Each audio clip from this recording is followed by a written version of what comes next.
Welcome. You're listening to Ask the Doulas, a podcast where we talk to experts from all over the country about topics related to pregnancy, birth, postpartum, and early parenting.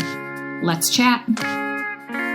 Hello. This is Kristen with Ask the Doulas, and I am thrilled to chat with our resident breastfeeding expert, Kelly Emery. Kelly teaches breastfeeding classes with Gold Coast Doulas, and she owns Baby Beloved. She is a registered nurse and international board certified lactation consultant. Hello, Kelly. Hey, Kristen, how are you today?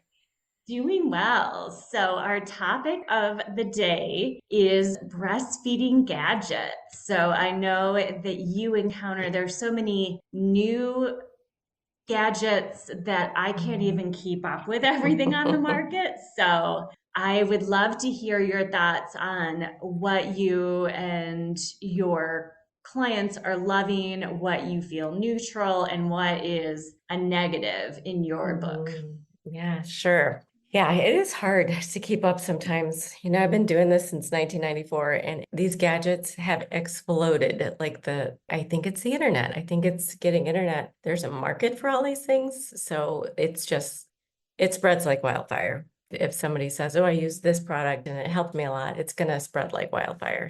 Exactly. Whether it's TikTok, a mom's group, influencers, there's just so many more ways to communicate new products on the market than there used to be. Yeah. And more moms are breastfeeding too. So there's some inventive people out there trying to get some solutions for some nursing problems. So I get it. I understand it. But I tried to, with my clients that I see, go over the pros and the cons. And is this really helping or is it making things worse? So there's, just like with any product, there's going to be a little bit of detective work to see if this is really working or not. So. Exactly. Yeah. So what is your first product? Yeah. So I have 10 little gadgets that I gathered together. I think that some of the biggest ones that I see in my practice, the first one is the silverette, where there are these like silver cups and they look like little, I don't know, like little hats, rounded hats, and you put them on your nipples and you put them in between your bra and your nipples. So it kind of has a cooling effect. It has some silver in there, which has some antibacterial properties. And it makes it so your nipples don't rub against the bra if that's something that irritates you. Pros and cons about that, they can be very soothing. One of the cons is they're very expensive, in the 60, $70 range. There are some that are on knockoffs, probably less silver in them these days, so there are some out there in maybe the $30, $40 range, but typically the real good silver ones are like, $60, $70. They come in two different sizes. So if you have a smaller nipple or a larger nipple, you can get those. Again, it's hard to tell when you're ordering it on the website, but I don't even really know what their return policy is, but hopefully they would take it back if you got the wrong size, but typically they would both work. But one of the cons that I see and other lactation consultants that I work with see is when moms are using them too long. We even have a word for it called the silverette sign. So if moms are like 8 weeks in and she's still using the silverettes, we're like, something might be going on here. Why do you still really need those? Why are you still in pain? 6, 8 weeks in. So the silverette sign is something that we look for if moms are still using them on a daily basis for pain. The other thing is they kind of collect, if moms leak, not every mom leaks, of course, but if you do leak and your silverettes kind of are wet all the time and your nipple skin is bathed in wetness all like 24/7, that can degrade the skin. Just like think of like wearing a bathing suit all the time, like it's going to macerate the skin basically. So like if you're leaking a lot into them, I would definitely give them some dry time in between, or else it's always wet. It's going to macerate that skin. So that's my 2 cents on silverettes. Pros and cons. If you do use it, I would use it for a short amount of time. And if you're not getting better with them, I would reach out for help. Yeah. Excellent advice. Yeah. So what's next? The next one are the massagers. The lactation, there's many on the market. One's called Levi, if I'm pronouncing it correctly, but they can heat up, they can vibrate, and it's a little thing that you can put on. If you have some tenderness or some hardness on your breast, you can put it over that area. And a lot of moms swear by them. But I will tell you, and I think you can turn the heat on or off. So you can do just vibration or just heat or both. So that's kind of nice. And sometimes it feels really good to maybe unclog some stuff, or if you feel like you have some hardness in your breast or a hard area in your breast, you can just pop it into your bra and it just sits in there because it's kind of thinnish. It's not that big, so you can kind of pop it in there and just go about your day. But one of the things with the massagers, I would be careful of them not getting too rough, because some of the things that we find with mastitis, which is basically inflammation of the breast, any kind of logs that you may feel or hardness, is you don't want to be too rough with the breast tissue. You don't want to push really hard on your breast. And also those massagers, if it's like kind of like petting a cat, you want to do gentle breast manipulation. Otherwise, similar to what you do in the shower when you have some clogged ducts. Yes. Yeah, just something kind of gentle, and just don't try to bruise yourself. We're finding that with too much pressure on our breast, it just inflames the tissue even more, which makes total sense. Yeah. And then now all of the tissue around that area is even more inflamed. So that's no good. And then the massagers, the heat, I would use cold instead of heat. I know there's a new protocol out this past year about breast pain, and it's a lot caused by inflammation. And so what do we do when we're inflamed? Just like when we twist our ankle and it swells up, is we put ice on it. We don't put heat on it. So if you did want to use one of these massagers, I would be hesitant to use too much power, but also heat. I would focus more on cold if you did like the sound of this massager. So that's about all I have to say about that one. Excellent advice. So what's number 3 on your list? Number 3 is the hydrogel pads. And these are really good. I actually use these. They're for moist wound healing. And in my days when I would work in the hospital, with elderly patients, I worked in nursing homes and with elderly patients and stuff like that a long, long time ago. During nursing school, we would use these pads that would be kind of like inclusive dressings that would go over the skin, and it kind of helps the skin prevent a scab from forming. It helps kind of heal from the inside out. Short story about that. So sometimes moms who have a kind of almost like a rug burn on the face of their nipples, these can be very soothing for moms. And you just wear them for 24 hours, maybe 48 hours, and it should heal you enough. Again, if you're using the hydrogel pads for weeks and weeks and weeks, that's another reason to reach out for lactation too. So these should be kind of temporary little things, and they're cooling and they feel wonderful. They're cheap. They're pretty cheap. You can get 4 of them for $5 at Target. Yeah. So they're easy to use. You don't have to really scrub your nipples, or they're safe for baby also. So those are kind of nice. Sometimes I tell moms to have some before you have the baby, put them in the fridge. And then if you do happen to get sore nipples, they're there and they're cold and they're nice and they're soothing. Then again, just use them for if you're super cracked and bleeding and stuff like that. You may want to reach out to your lactation consultant or your doctor about another kind of healing method. But those are nice just for a little bit of minor ouchie on the tips of the nipples.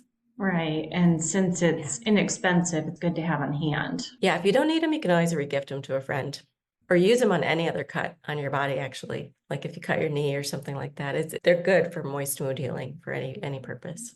So what's next, Kelly? The next one is a very popular one, milk collectors. So things like the Ladybug or the Haka. There are tons of brands that's just exploded. They're sometimes circular or oval, and you can pop them right into your bra. And sometimes you can have suction on them and sometimes not. They just hold in there. But if you leak, say you start nursing on one side and you're leaking on the other side, you can collect some milk. You can get milk passively, because when you let down on one side, you also let down on the other side. Right. So sometimes some women who leak, they can just put that little collector in, and then they have a little bit of milk to put in their freezer or whatever they want to do with it. I could have used those for sure when I was breastfeeding. I would just put a diaper, or I did cloth diapering back then, but I would just put a cloth diaper, I would stick it into my bra on the other side, because otherwise my whole bra would get soaked, on the other side. So good and bad. So it's nice, it's convenient, a way to get a little bit of milk and everything's kind of passively. The downsides that I see of this is if we're taking out, well, number one, it's something you got to carry around all the time. Right. So it's something it can become another thing I have to wash, another thing I carry around and all that stuff. Other downside that I see is if you start getting too much milk in this thing, if you're using it 8 to 10 times a day and you're getting 2 ounces each time, that's 20 ounces a day. That's another baby. You're telling your body that you've got twins, basically. And this perpetuates an oversupply, which can be sounds like a good thing, but then it's a job. It's a job if you're having to do both, like manage both. Now you have to take the collector with you to take out this milk. Otherwise, you're going to be uncomfortable on the other side that you don't take out. So pros and cons of it, I would just say, just use it sparingly and judiciously. And also I've seen this too, Kristen, where a mom, nurses say she starts on the right side. She puts that collector on the left side and it takes out 2 ounces. Now, when she moves baby over to the left side, they're frustrated because somebody, the haka just took out all my milk. Like, what are you doing here? Right. Like, not that your breast won't regenerate more milk, but it's going to be a little harder for the baby to get the milk out because we just basically pumped out or removed 2 ounces from the left side. Yes. So I always tell moms to give baby first dibs on both sides. So like if you start on the right and then you go to the left, then you can put your haka right side, the one that baby's already done with, if you wanted to do this. Does that make sense? It does, absolutely. So yeah, so let the baby have the first dibs at the milk, and then whatever's left over, half an ounce, a little quarter ounce, anything like that. On the other side, you can squirrel that away for a nice little stash for going back to work or whatever, but it's not like removing so much milk that it's going to make the baby upset because you took out his milk.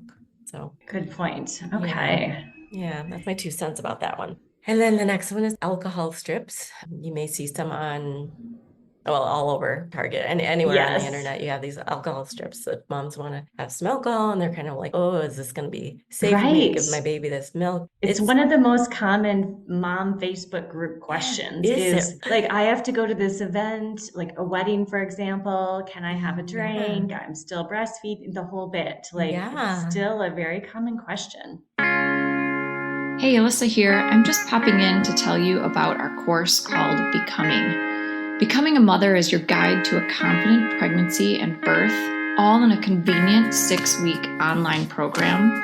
From birth plans to sleep training and everything in between, you'll gain the confidence and skills you need for a smooth transition to motherhood.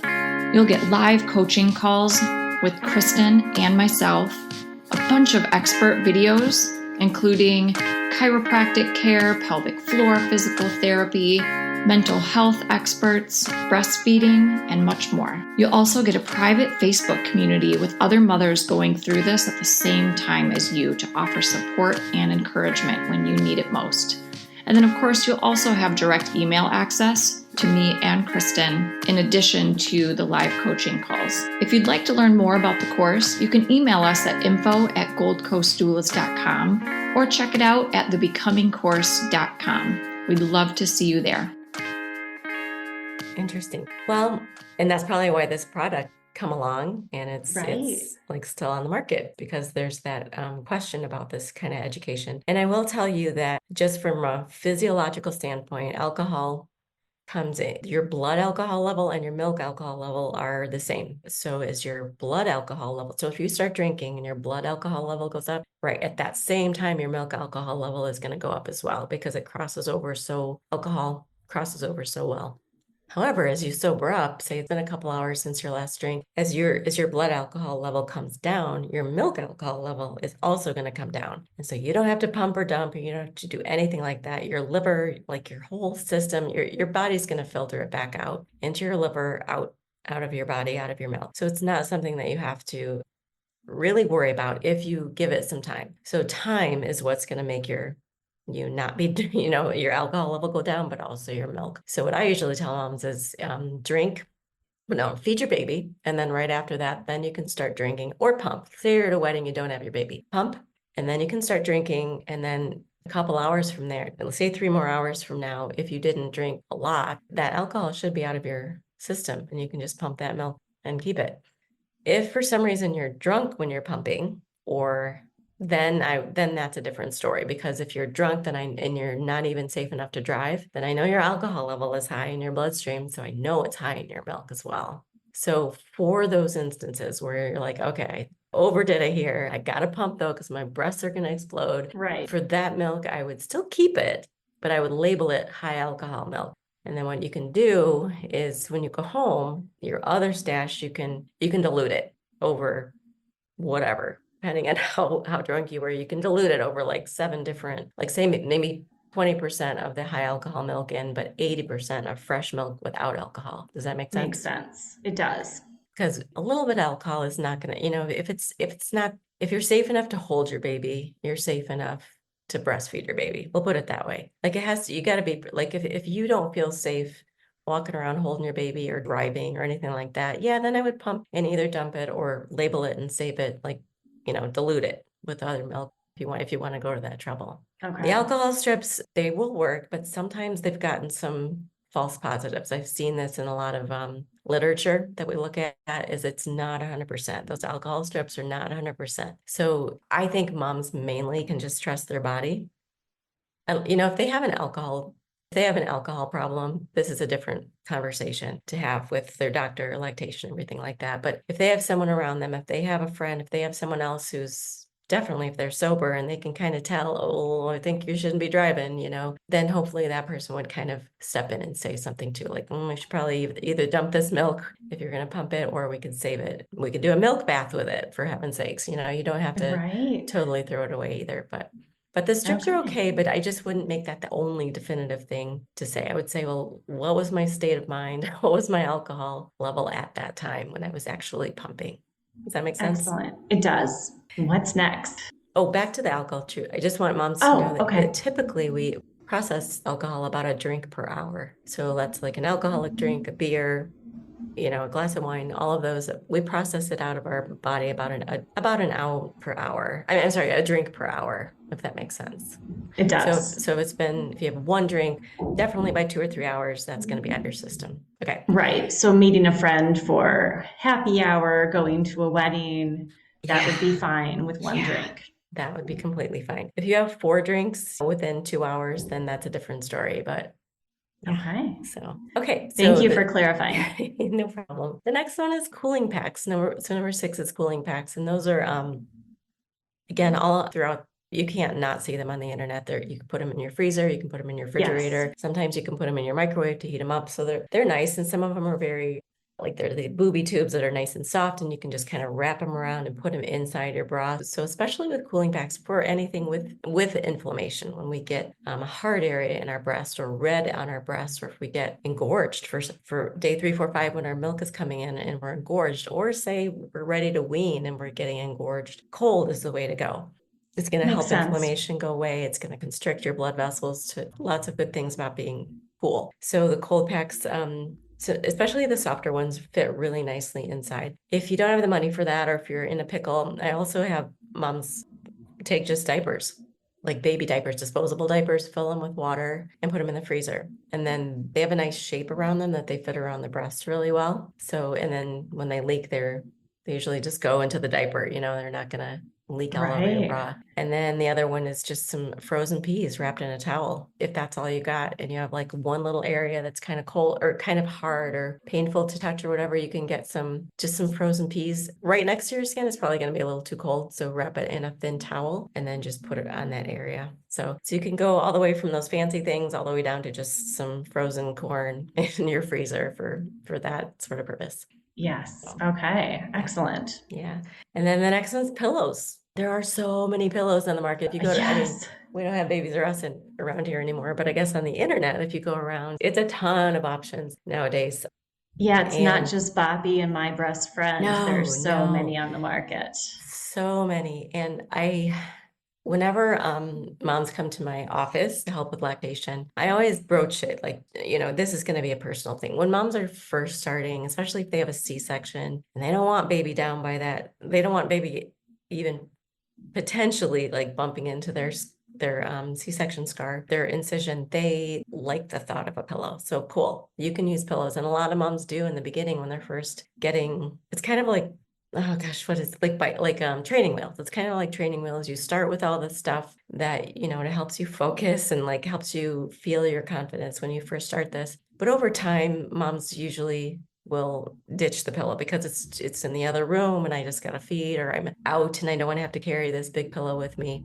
Exactly. So, or with baby 2 or 3, it's like, all right, I've got this. Yeah. Sometimes just using your arm, and using your arm. And sometimes if you're out, you can put your diaper bag underneath your elbow for support, or find a chair that has an armrest with it. If you can, when they're in my office, I usually take that opportunity to say, would you like to try without a pillow? Just old school. Like 1624, it's not 2024, and they don't even have nursing pillows. Do you want to try it old school mammalian way? And they usually do. And it's so cool to be able to show them how they can do this without any devices. And so that gives them flexibility for going out, or if I forgot my pillow, or oh my gosh, I'm in the back of my car, my baby's screaming, I got to pull over and feed it. Then you can just do it old school.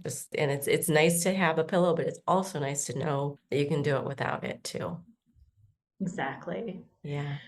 Thank you. So what's next? Yeah, the next one is breast shells. So breast shells, they come in a couple different things. One is for inverted nipples, or nipples that kind of fold in. So there are shells that you can use that are kind of smaller. They fit at the base of your nipple and they kind of help draw it out. There's no crazy good research saying that using them prenatally will actually make your nipples stick out postnatally, but sometimes it helps to.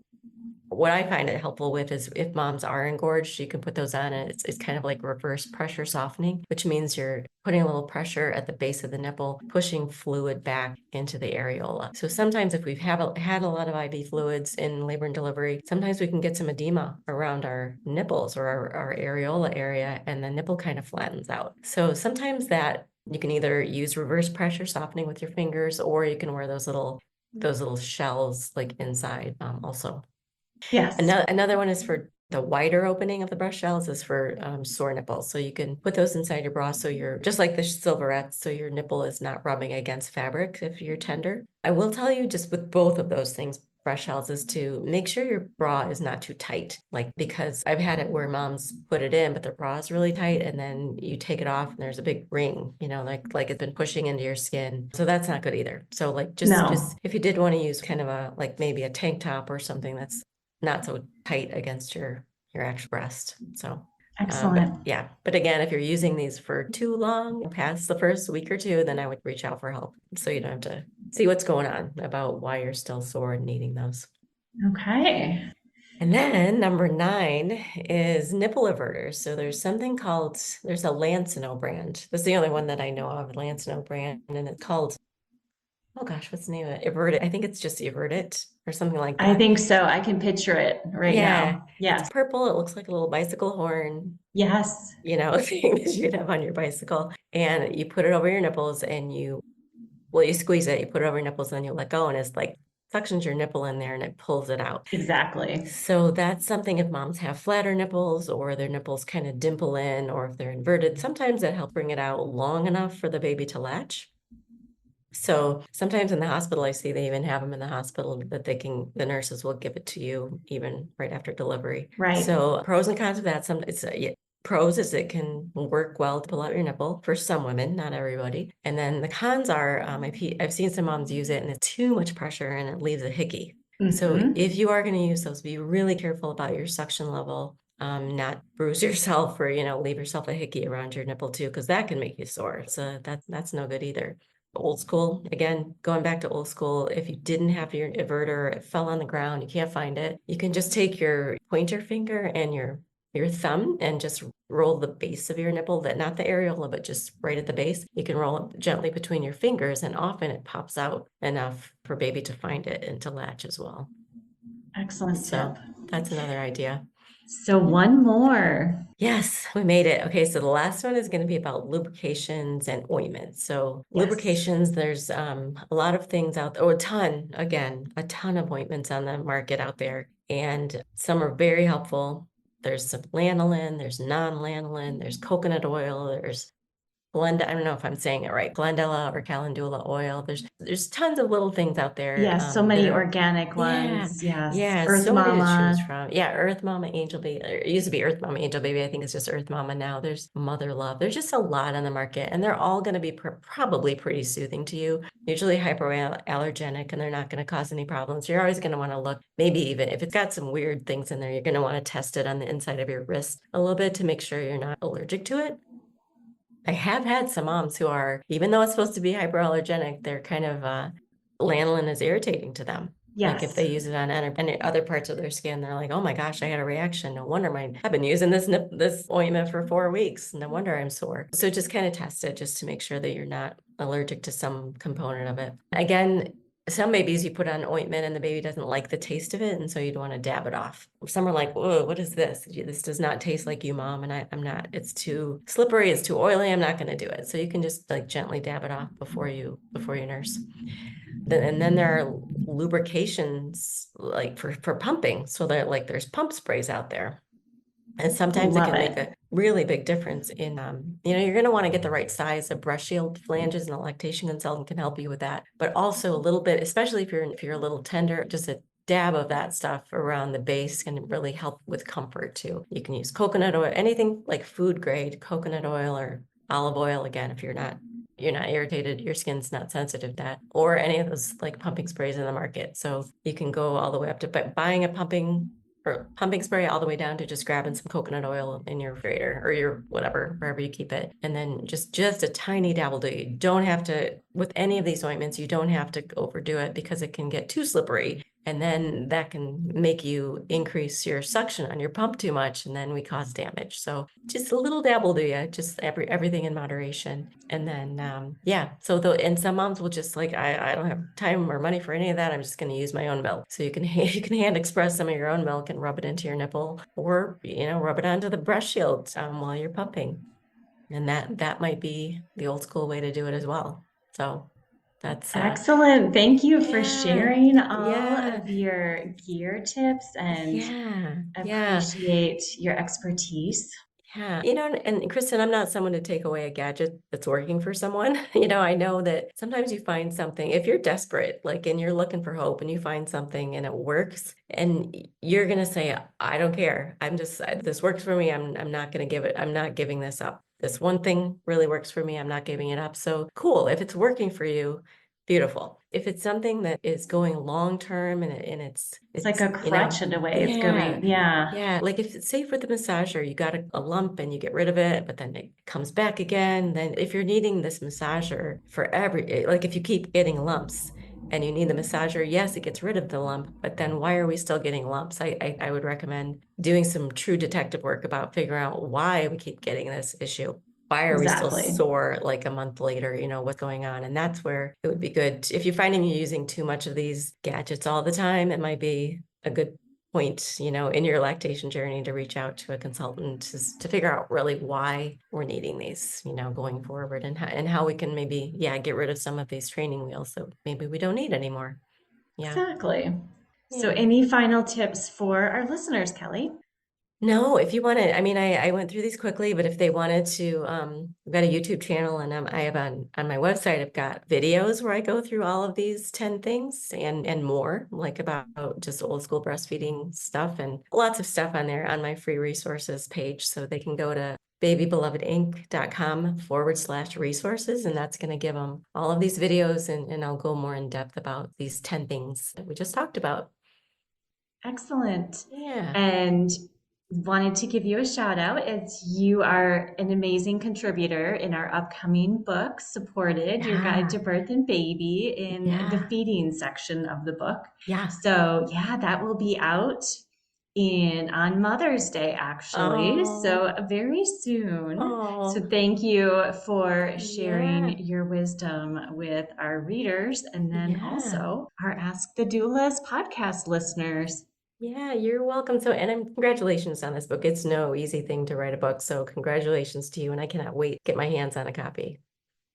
Can't wait for you to see it in person. And would love for you, I know you shared your website, Kelly, but for you to share your other social media channels. You mentioned your YouTube channel, you're on Instagram, Facebook, and so on. Yeah, all of the things. You can find me at, usually it's going to be an ink on the cut. Somebody else had Baby Beloved, so I had to do Baby Beloved Ink. So Baby Beloved and then inc.com. And then that would be for my handle, I guess, for Instagram or Facebook. Then my website too. So it's babybelovedinc.com. Excellent. Thank you so much. And we'll have to chat about pumps next time. Yeah, absolutely. Yeah, there's a lot on the market for those too. Yes, definitely. A lot about those. Cool. All right. Take care. Yeah, thank you, Kristen. Thanks, Kelly. Thanks for listening to Ask the Doulas. For more information about Gold Coast Doulas, visit us on our website, goldcoastdoulas.com. We're also on Instagram, Facebook, and YouTube. If you like this podcast, please subscribe and give us a 5-star review. Thank you. Remember, these moments are golden.